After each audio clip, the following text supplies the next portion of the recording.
diberikan kepada umat Nabi sebagai kelebihan kepada Nabi. Maka sebab itu kita perlu rasa syukur sangat kerana kita mendapat menjadi umat Nabi yang boleh merasai kelebihan daripada kelebihan Nabi Muhammad sallallahu alaihi wasallam. Yang pertama, bila kita sebut tentang kelebihan Nabi Muhammad sallallahu alaihi wasallam, bukan bermaksud kita kata bila Nabi Muhammad lebih daripada Nabi lain, maksudnya Nabi lain itu kurang. Tidak, kita tak kata itu. Kita kata apa yang Allah SWT kata. Di dalam surah Al-Baqarah 253, Allah SWT berfirman, tilkal rusul faddalna ba'dahum 'ala ba'd. Rasul-rasul itu kami lebihkan sebahagian mereka dari sebahagian yang lain. Maknanya Allah Ta'ala sendiri mengisytiharkan setiap rasul itu ada kelebihan di antara mereka masing-masing. Maka di antara rasul-rasul yang paling Allah Ta'ala banyak bagi kelebihan adalah Nabi Muhammad sallallahu alaihi wasallam. Ada orang dia mempersoal, dia kata mukjizat Nabi macam tak boleh tanding mukjizat Nabi yang lain. Bukan Nabi dulu, tengok apa yang ulama sebut. Nabi Musa AS boleh membelah lautan, itu nampak hebat. Tapi lautan di bumi, Allah Ta'ala memberikan kelebihan pada Nabi Muhammad membelah bulan. Bulan bukan ada di bumi. Nabi Muhammad SAW diberikan kelebihan yang mana Allah SWT menghidupkan benda tak hidup. Kalau Nabi Isa menghidupkan orang mati dan nampak hebat, tetapi Nabi Muhammad menghidupkan benda tak hidup. Di dalam suatu hadis Nabi SAW menceritakan ada satu batu di Mekah dahulu, yang mana kalau aku lalu di situ, maka dia akan memberi salam pada batu. Dan sekarang aku ingat lagi batu. Kata dia, batu tak hidup. Kalau kucing ataupun singa ataupun rusa itu hidup. Sekalipun dia binatang, kalau dia boleh bercakap, itu logik. Logik lagi lah. Tetapi Allah Ta'ala menjadikan batu yang tidak hidup tapi boleh bercakap bagi salam kepada Nabi SAW. Maka sebab itu kita tengok keagungan Nabi SAW yang diberikan kepada baginda sangat indah, sangat cantik. Itu sebagai mukadimah. Kita nak melihat bahawa Allah Ta'ala punya sayang kepada Nabi, sayang yang melimpah ruah, sehingga kita pun dapat rasa keindahan kasih sayang Allah Ta'ala kepada Nabi Muhammad. Yang kita nak sebut itu baru mukadimah. Ini hadis.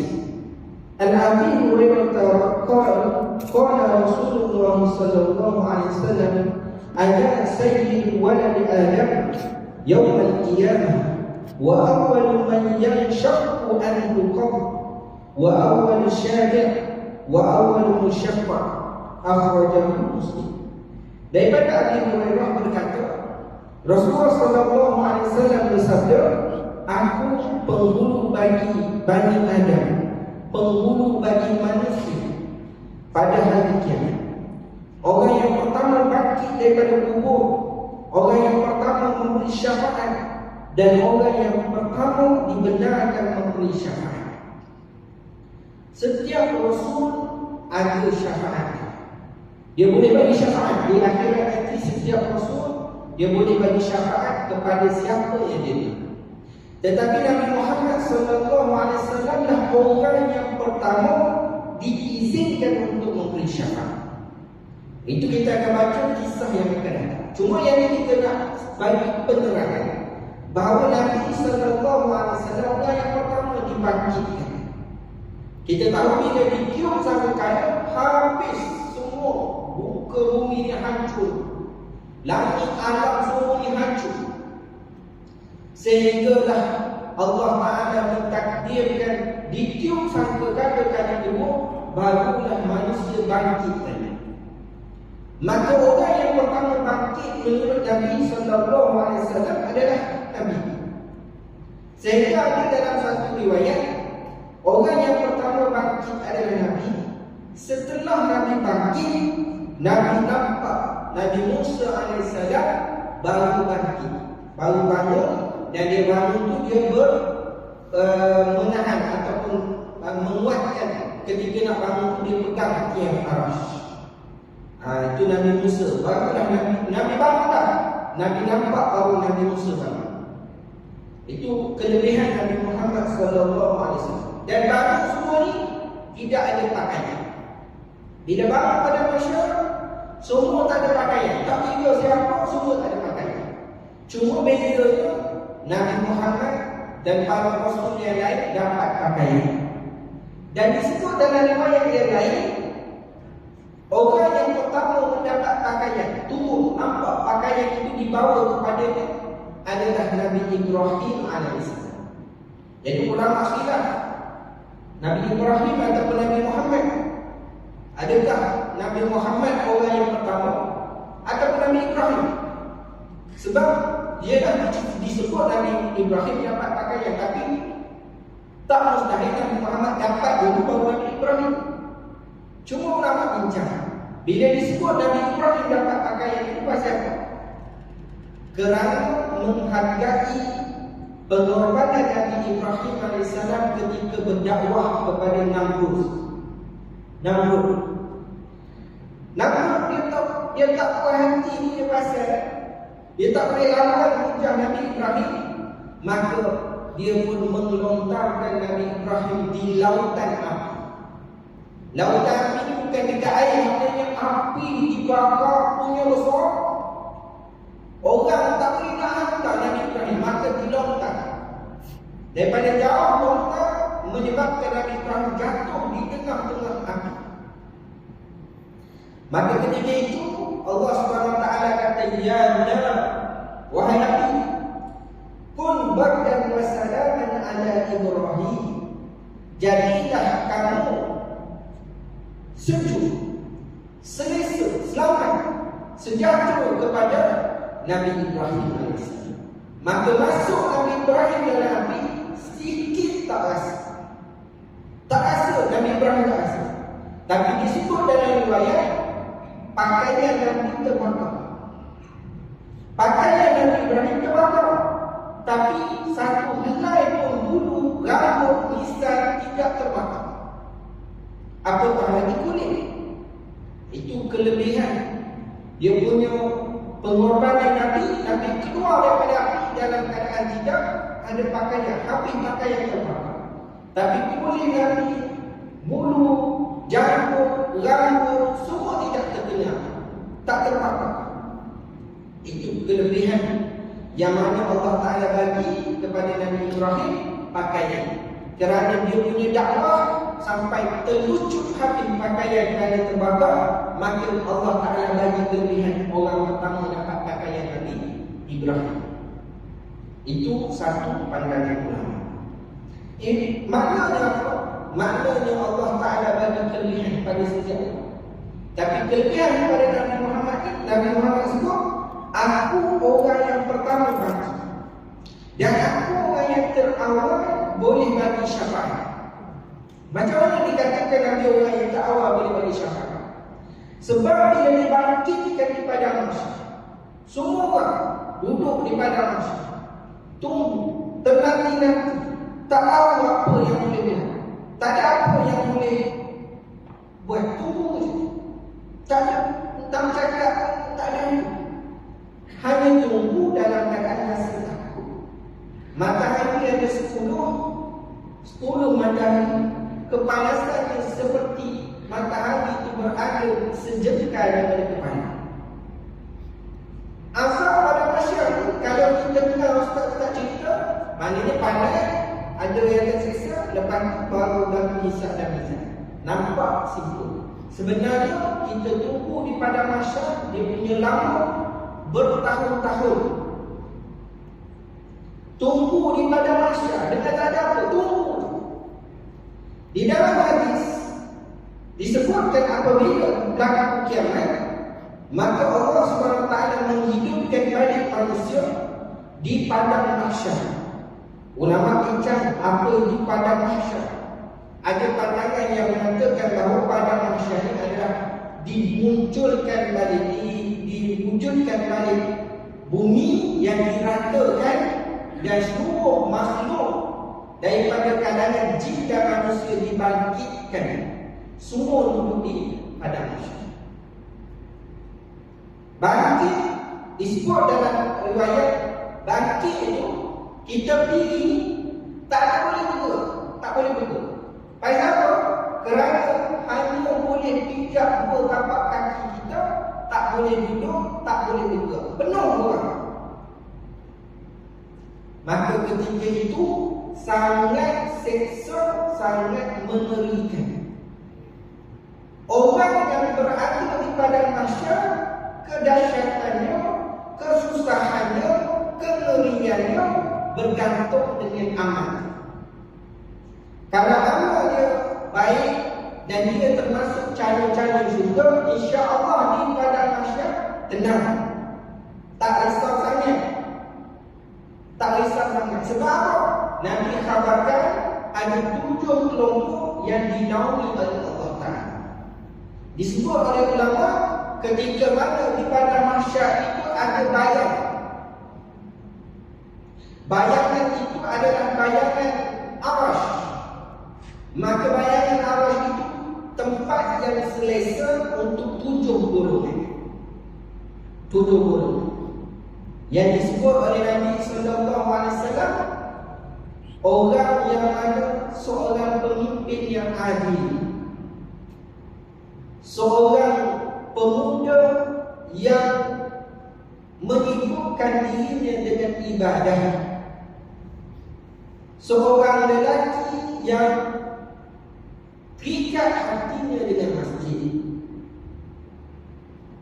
Dan 7 golongan ini sahajalah, bukan satu-satu, 7 golongan. Maknanya kalau kita termasuk, maka semua pemimpin yang adil berada di bawah naungan Allah. Semua orang yang sedekah tangan kanannya, sedekah tangan kirinya, tak tahu dia punya ikhlas, berada di naungan arasy. Ini semua orang-orang yang Allah Ta'ala selamat daripada kedahsyatan hari pada mahsyar. Maka ketika itu orang susah sesak, ada yang berpeluh sampai tenggelam dengan peluhnya, ada yang punya panas sampai mengalir di darah, mengalir dan darah mengalir, semua habis keluar. Kemudian dia tenggelam dalam cecair yang dia keluarkan, macam-macam. Setiap orang akan rasa seperti mana yang berdasarkan amalan. Ketika Nabi cerita, Siti Aisyah tanya, wahai Rasulullah, semua orang bangkit dengan tidak ada pakaian, macam mana kalau mereka saling tengok ini? Maka Nabi kata, ketika itu punya dahsyat, tak terfikir pun nak tengok aurat orang. Tak terfikir pun nak tengok. Tak sempat nak ada keinginan nak bagi nafsu dirasa sedap tadi. Tak sempat nak fikir. Dahsyatnya pada mahsyar. Maka ketika itulah dalam satu hadis riwayat Bukhari dan Muslim, hadis yang panjang. Apabila dah berlaku begitu susah, sedih, seksa dan sebagainya, maka mereka berkata-kata di antara mereka. Maknanya manusia sama manusia itu cakap. Dia kata,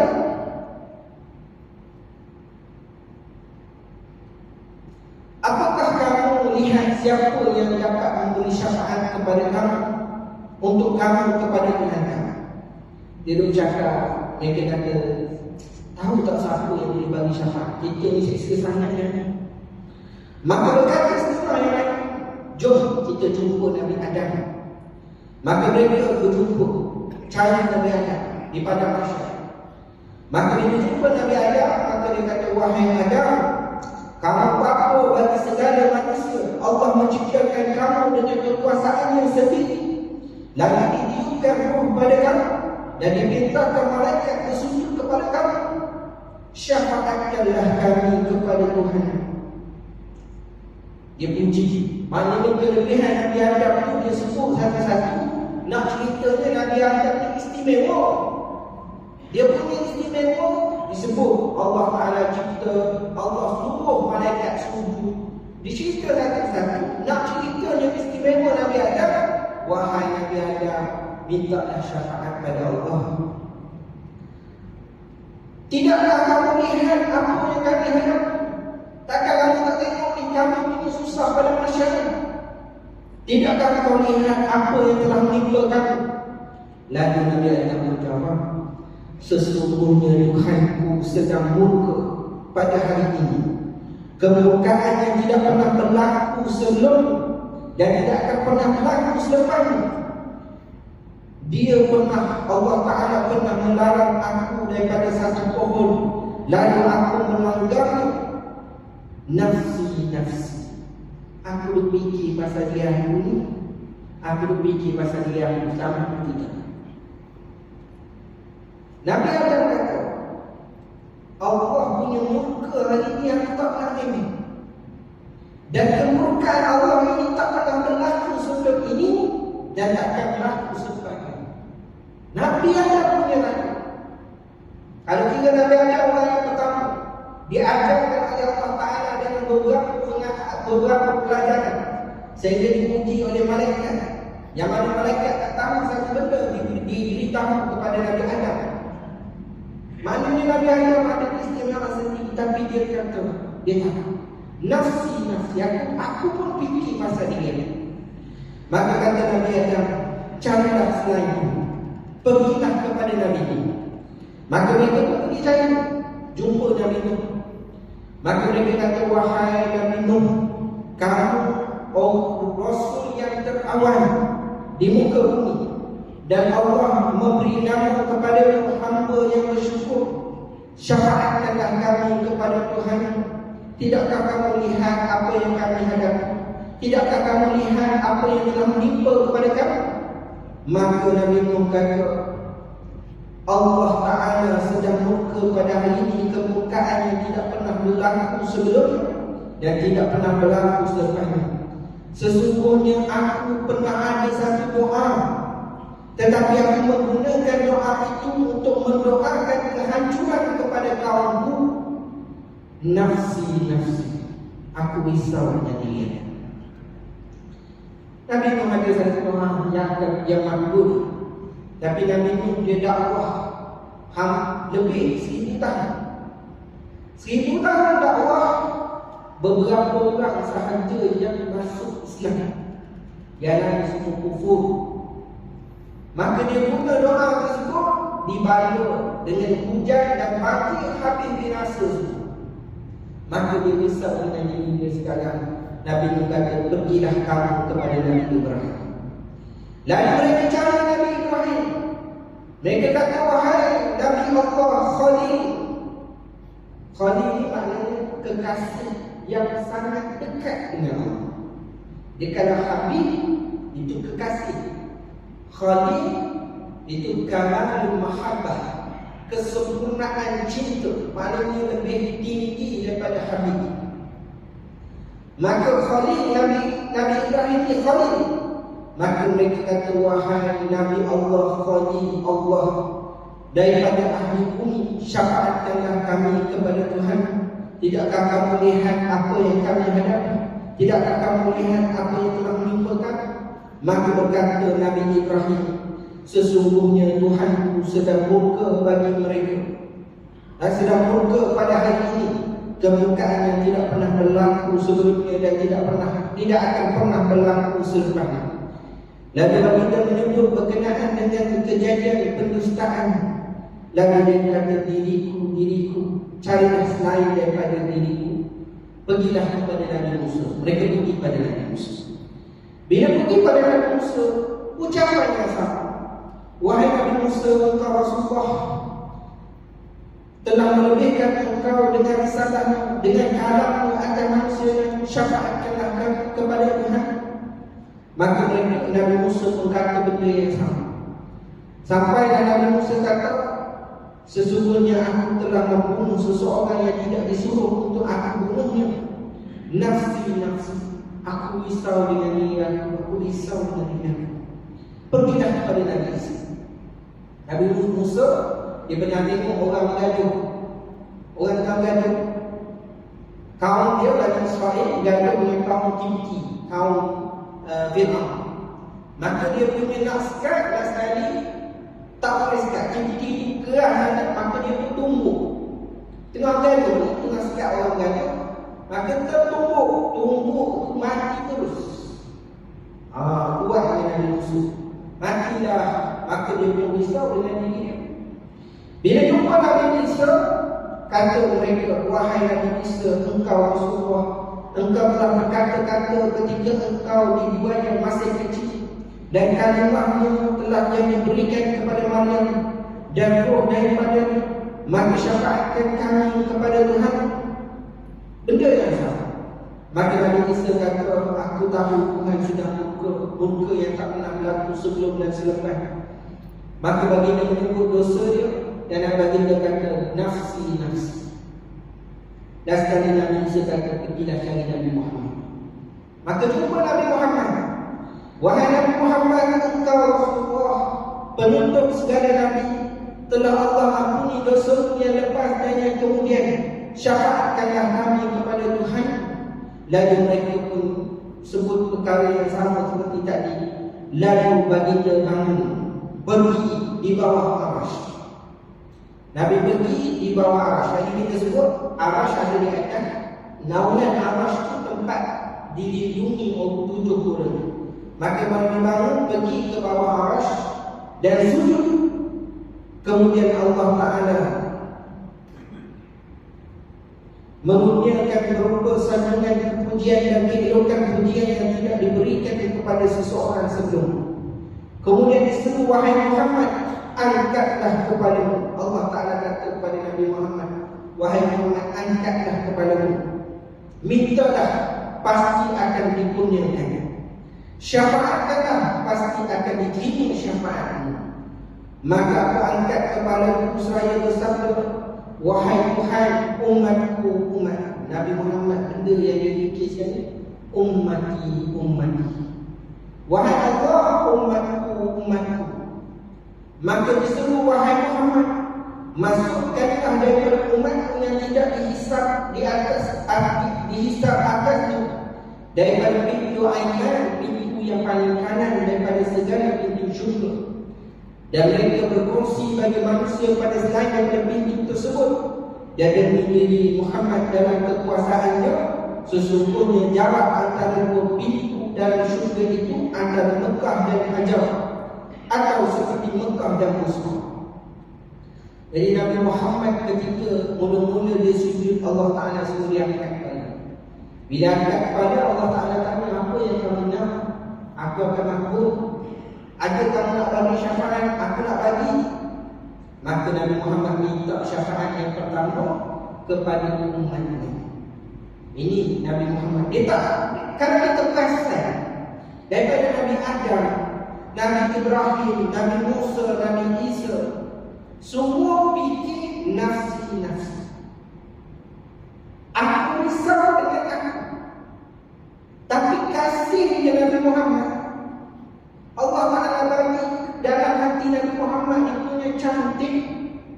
Nabi Muhammad tak fikir pasal itu. Yang pertama, bila ditanya apa yang kamu nak, maka Nabi Muhammad kata, ummati, ummati. Rasul lain bukan tak nak bagi syafaat, tapi tak boleh. Sebab orang yang pertama boleh bagi syafaat Nabi Muhammad, maka dia tak boleh bagi syafaat pada orang lain. Dia pun risau pasal ini. Punya kemukaan Allah Ta'ala tak boleh nak cerita. Maka Nabi Muhammad sebut ummati, ummati. Maka Allah Ta'ala bagi makbul permintaan Nabi Muhammad. Allah Ta'ala kata, masukkanlah umatmu yang tidak dihisab ke dalam pintu syurga Aiman. Yang kita kata nama Aiman ni apa? Nama syurga, pintu syurga. Macam nama Firdaus, nama pintu syurga. Masukkanlah umatmu yang tidak hisab. Siapa yang tidak hisab? Semua yang tidak hisab masuk ke dalam pintu syurga ayat. Ini khas diberikan kepada umat Nabi. Maknanya umat yang pertama masuk syurga umat Nabi Muhammad. Padahal umat Nabi Muhammad umat kafir. Cuma di antara ramai umat Nabi Muhammad yang akan masuk syurga adalah orang yang dipilih masuk syurga tanpa hisab. Adakah kita? Adakah kita yang akan masuk syurga tanpa hisab? Kita tengok satu hadis yang lain. Siapakah orang yang akan masuk syurga tanpa hisab? Iaitulah dalam satu hadis Nabi SAW yang mana diriwayatkan oleh Imam Muslim.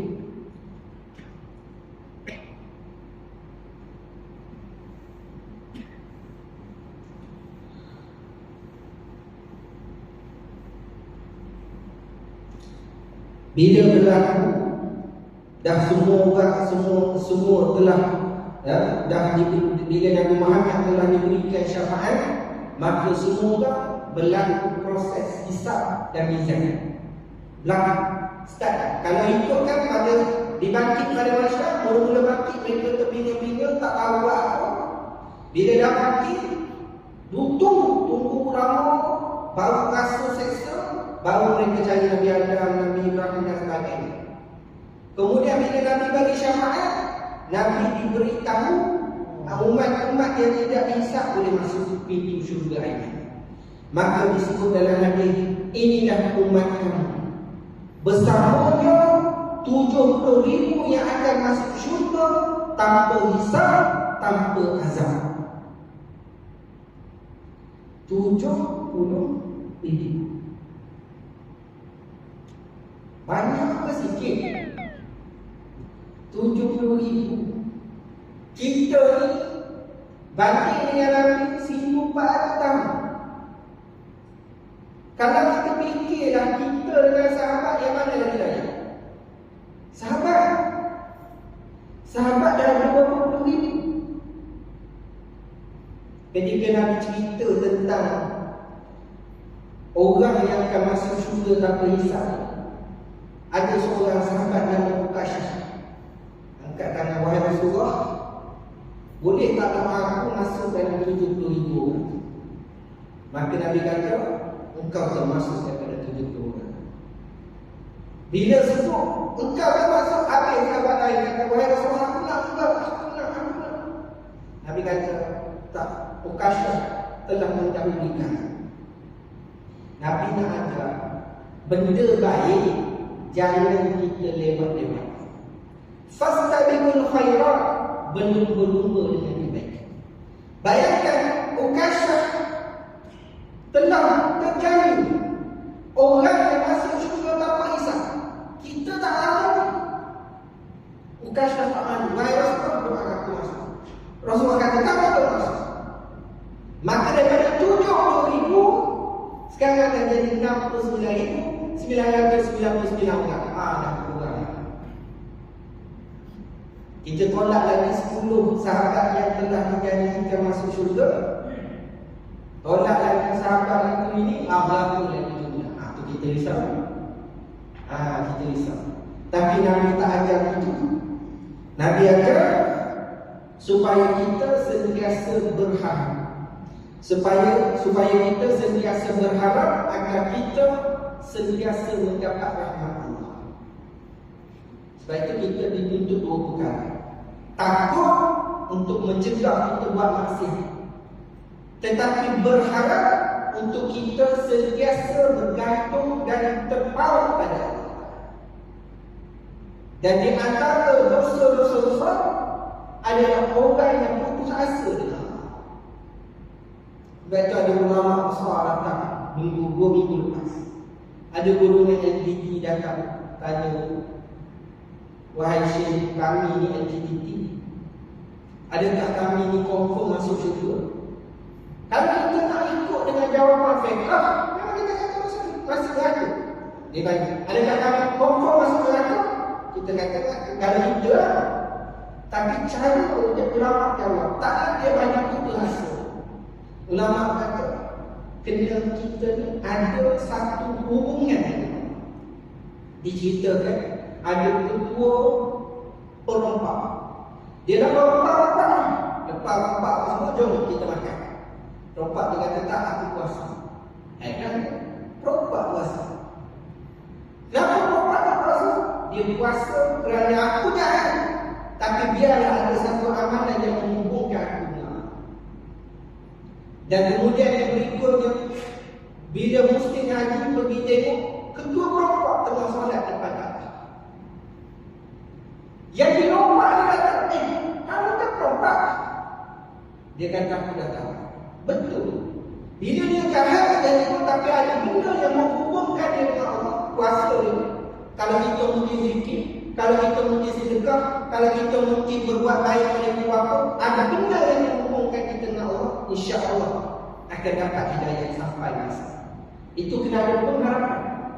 Maka untuk bagi harapan, tadi saya sebut 69,999. So untuk bagi harapan, kita baca satu hadis yang terakhir. Nabi SAW bersabda, Tuhanku telah berjanji kepadaku akan masuk ke dalam syurga selama seramai 70,000 orang daripada kalangan umatku tanpa hisab. Itu kita tahu. Tanpa dikenakan sebarang azab, takkan rasa pun azab neraka. Terus masuk. Hisab ni penat hisab. Yang kita selalu dengar orang, tak apalah, kau buat jahat pada aku, sekarang kau terlepas. Tapi akhirat nanti kita dulu. Hanya nak buat akhirat ni hisab aku. Nak settle dulu. Ambil pahala, bagi dosa, bagi itu proses di akhirat. Lama. Berapa ramai kita luruskan dalam manusia. Tapi ada 70,000 orang masuk syurga tanpa hisab. Kalau dia tak ada salah dengan manusia. Maka bersama setiap 1,000 ditambah 70,000 lagi. Ada harapan tu, ada harapan.